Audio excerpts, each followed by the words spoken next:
Good morning, friends. In my today's video, I'm going to share you about the helping verbs.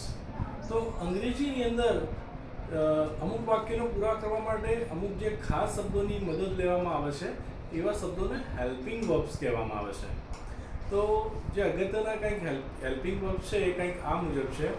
પહેલું છે can એટલે કે શકવું, food એટલે કે શક્યો, શુડ એટલે કે જોઈએ, મસ્ટ એટલે કે જોઈએ જ, મે એટલે પરવાનગી દર્શાવવા માટે વપરાય છે. ત્યારબાદ આવે છે વુડ, જે સંભવિતતા અથવા તો ઈચ્છા દર્શાવવા માટે થાય છે.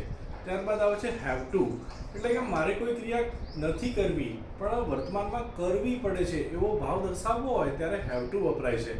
ત્યારબાદ આવે છે હેડ ટુ, એટલે કે ભૂતકાળમાં મારે કંઈક નહોતું કરવું પણ કરવું પડ્યું હતું એવું દર્શાવવું હોય ત્યારે હેડ ટુ વપરાય છે. અને ભવિષ્યની અંદર આવશે શેલ કે વિલ હેવ ટુ, એટલે કે કરવું પડશે. આવા વધુ વિડીયો જોવા માટે મારી યુટ્યુબ ચેનલને લાઈક, શેર અને સબસ્ક્રાઈબ કરો. થેન્ક